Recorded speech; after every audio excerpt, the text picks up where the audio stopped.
दोस्तों, इस कहानी में किसी भी कैरेक्टर को नाम नहीं दे रखा है तो हम भी नहीं देंगे। कहानी शुरू होती है और हमें एक अजीबोगरीब फैमिली दिखाई जाती है जिसमें थे मॉम, डैड और उनके 3 बच्चे, जिनमें 2 लड़कियां और एक लड़का था। ये अजीब परिवार आबादी से बहुत दूर रहता था, मतलब बिल्कुल ही सुनसान जगह पर, और इन लोगों ने अपने घर के चारों तरफ ऊंची ऊंची दीवारें बांध रखी थी ताकि इन्हें बाहर का कुछ भी पता ना चल सके। साथ ही इनके परिवार के कुछ अजीब नियम थे, जैसे कि माँ बाप अपने बच्चों को बाहर नहीं जाने देते और तो और ये लोग अपने बच्चों को घर पर ही पढ़ाते थे। साथ ही इन्होंने अपने बच्चों को ये भी बता रखा था कि दुनिया का सबसे खतरनाक जानवर बिल्ली है, इसलिए जब भी तुम बिल्ली को देखो तो तुम्हारी गांड फटनी चाहिए। फिर हम देखते हैं कि तीनों बच्चे एक रिकॉर्डिंग सुन रहे होते हैं जो कि इनकी माँ ने इन्हें सिखाने के लिए रिकॉर्ड की थी। वहीं दूसरी तरफ हम इन सबके डैड को देखते हैं जो कि एक फैक्ट्री में काम करता है। फिर वो अपनी ही फैक्ट्री की सिक्योरिटी गार्ड को अपनी कार में बिठाकर घर लाते हैं। उन्होंने सिक्योरिटी गार्ड की आंखों पर पट्टी बांध रखी थी ताकि उसे ये पता न पड़े कि ये लोग रहते कहाँ पर हैं। अब डैड यहाँ पर सिक्योरिटी गार्ड को घर इसलिए लाए हैं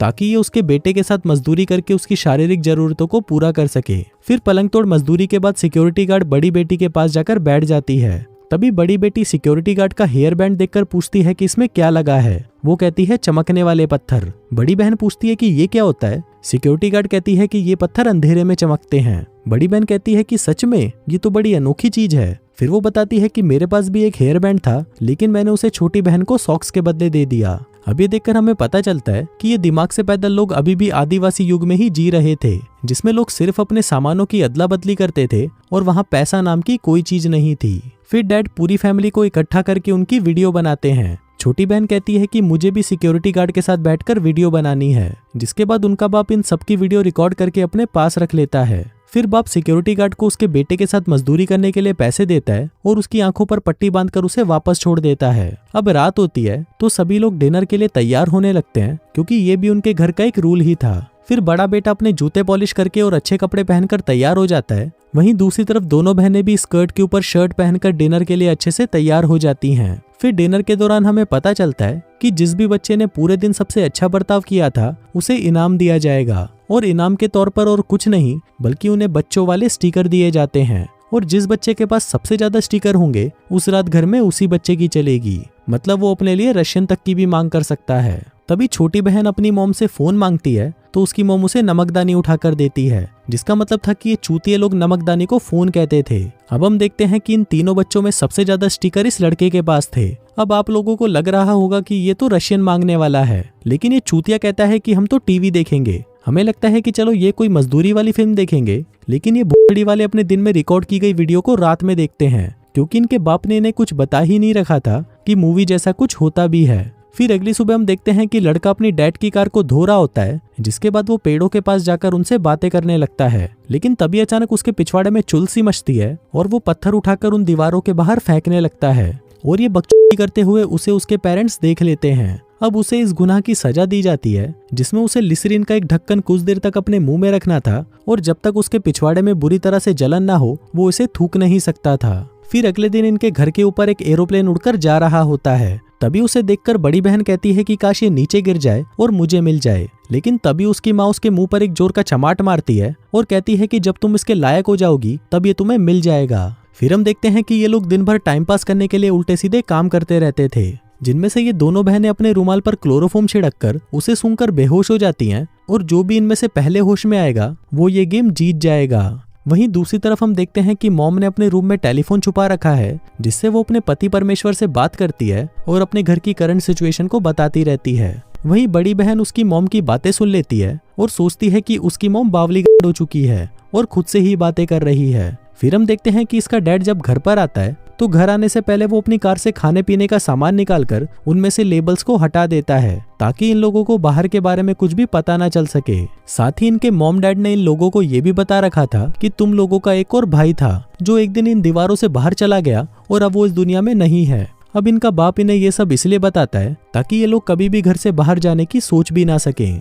फिर अगले दिन रोज की तरह इनका बाप ऑफिस के लिए निकल जाता है और घर वापस आते वक्त वो अपने डॉग को लेने जाता है जिसने उसे ट्रेनिंग के लिए दिया हुआ था। लेकिन डॉग का ट्रेनर डैड से कहता है कि तुम्हारे डॉग की अभी 2nd लेवल की ट्रेनिंग जारी है और अभी उसे इसी तरह 5 लेवल को और पूरा करना है। अब क्योंकि डैड को अपना डॉग नहीं मिला था तो वो घर जाकर अपनी पूरी फैमिली को कुत्ता बनाकर उनसे भुकवाने लगता है। और इससे हमें पता चलता है कि बाप ने अपने बच्चों की परवरिश कुत्ते की तरह की थी ताकि अपने बच्चों को जो भी बोले उसके बच्चे वही करें। फिर अगले दिन हम देखते हैं कि डैड सिक्योरिटी गार्ड को लेकर फिर से घर आते हैं ताकि वो उसके बेटे के साथ दबाकर मजदूरी कर सके।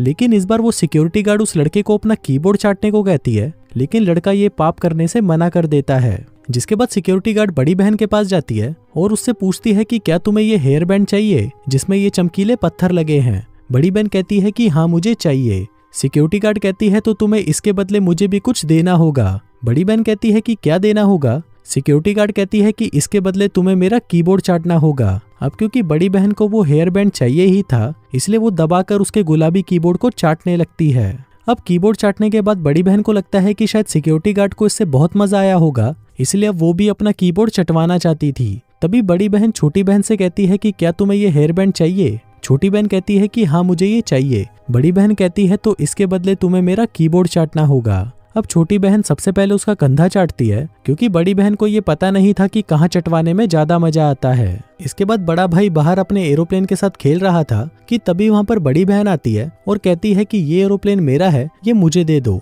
तभी बड़ी बहन उसका एरोप्लेन लेकर घर से बाहर फेंक देती है। अब ये लोग घर से बाहर तो जा नहीं सकते थे, इसलिए जब इन बच्चों का बाप घर पर आता है तो बेटा बाप को कहता है कि मेरा एरोप्लेन बाहर गिर गया है, प्लीज वो मुझे उठाकर दे दो। तभी उनका बाप अपनी कार में बैठकर बाहर जाता है और बिना पैर को कार से नीचे रखे एरोप्लेन को उठाकर अंदर आ जाता है, क्योंकि उसने अपने बच्चों को बता रखा था कि घर से बाहर पैर रखते ही बाहर जो शैतान लोग हैं वो तुम्हें नुकसान पहुंचा सकते हैं, इसलिए वो लोग भी घर के बाहर पैर नहीं रखते। फिर एक दिन हम देखते हैं कि इनके घर में एक बिल्ली आ जाती है और अब जैसा कि इनको पता है कि ये दुनिया का सबसे खतरनाक जानवर है, इसलिए इसे देखते ही सबकी फटने लगती है। तभी लड़का अपने हाथ में हथियार लेकर उस बिल्ली की तरफ आगे बढ़ता है और उसे उस हथियार से मारकर मार डालता है। फिर जब ये बात इनके बाप को पता चलती है तो वो अपने सारे कपड़े फाड़कर और अपने शरीर पर लाल रंग लगाकर घर पहुंचता है और सभी से कहता है कि बाहर रहने वाले शैतानों ने मेरी गांड फाड़ दी। फिर अगले सीन में हमें पता चलता है कि इन बच्चों की माँ फिर से प्रेग्नेंट है और फिर डैड अपने बच्चों को बताता है कि तुम्हारी माँ एक बच्चे और एक कुत्ते को जन्म देने वाली है, जिसको सुनकर सारे बच्चे तालियां बजाने लगते हैं।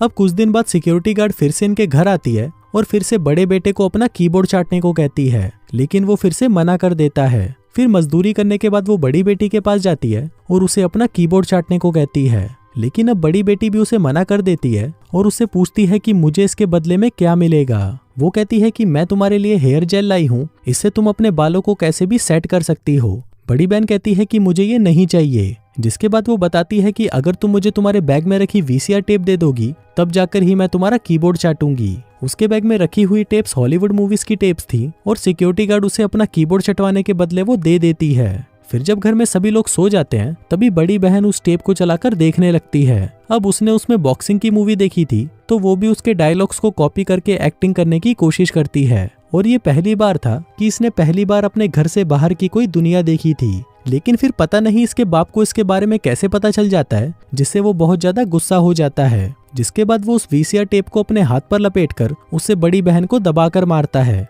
जिसके बाद उनका बाप सिक्योरिटी गार्ड के घर जाता है और इस पाप के लिए उसे भी कुत्ते की तरह मारता है। अब क्योंकि इनके बेटे के साथ मजदूरी करने के लिए कोई लड़की नहीं थी तो उसका बाप उसकी माँ से कहता है कि अब बेटे को अपनी मजदूरी की प्यास अपनी दोनों बहनों से ही बुझानी पड़ेगी। लेकिन वो दोनों में से किसके साथ मजदूरी करेगा ये डिसीजन वो अपने बेटे पर ही छोड़ देता है। अब बेटा अपनी दोनों बहनों में से बड़ी बहन को चुनता है क्योंकि उसके संतरे और गुफा ज्यादा कड़क थी। फिर हम देखते हैं कि मॉम अपनी बेटी को अपने बेटे से बजवाने के लिए तैयार करती है। दरअसल इन बच्चों को रिश्तों के बारे में कोई भी जानकारी नहीं थी और उन्हें ये भी पता नहीं होता कि ये लोग कर क्या रहे हैं, इसलिए जब ये दोनों एक दूसरे के साथ दबाकर मजदूरी कर रहे थे तो दोनों में से किसी को भी इसमें मजा नहीं आ रहा था। अब वो मूवी देखने से बड़ी बहन को पता चल गया था कि इस घर के बाहर भी कोई दुनिया है और अब उसे वो दुनिया देखनी थी। फिर रात को वो एक पत्थर का डंबल लेकर बाथरूम में जाती है, जिसके बाद वो उसे उठाकर सीधा अपने दांतों पर मारती है और उससे अपने आगे के दांतों को तोड़ देती है, जिन्हें डॉग टूथ भी कहा जाता है।